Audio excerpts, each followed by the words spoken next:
iyadoo dagaallo xoogan ay ka socdaan maalmihii ugu dambeeyay magaalada Cadan ee dalka Yaban ayay xiisadu cirkaas ku sii shareertay qaramada midoobay ayaa shaqaalahayga kala soo baxday magaaladaasi markab lagu magacaabo Vos Apollo ayaa lagu soo daadgureeyay waxaana xeebta Djibouti ay yimaadeen 5tii subaxnimo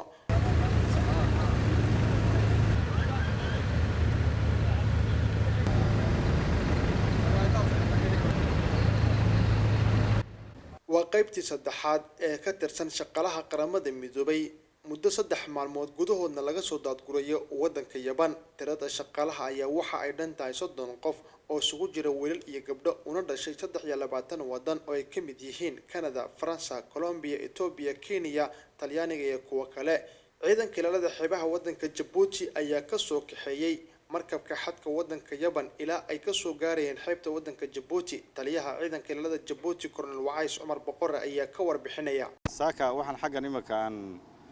ilaa xalay aan soo dhaweynay oo ku jirnaa hadanahay ciidamada gaarda koodka qaybtii saddexaad ee shaqaalaha jamciyadda qurumaha ka dhaxaysa kuwaas oo ka soo baxay Cadan ay soo dhaweeyeen ciidamadan Yurubta loo yaqaan Atlantika ila dagaalanka badbadeedka badweynta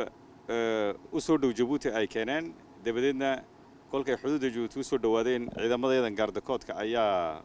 soo qaaday soona geliyay dekedda Djibouti waana qaybtii saddexaad soddon qof ka kooban 23 wadan ugu yaraan ay ka kooban yihiin sida wadanada Ingiriiska Faransiiska Philippines Kenya Ethiopia Liberia wadana fara badan oo caankaas ka kala koobayeen oo ilaa 23 wadana wana shaqaalihii jamciyadda qurumaha ka dhaxaysa waxaad ogtihiin Djibouti inay tahay hoyga nabadda sidaad ogtihiinba Djibouti xukuumad madaxweyne shacab dhammaan qaybaha ka kooban tahay oo dhan waxa u caada inay soo dhaweeyaan dadka walaalahood meesha doonaan ku dhibaataysnaadaan iyagoo loo eegin nationality-ga yihiin iyo wadanka ay ka soo jeedaanba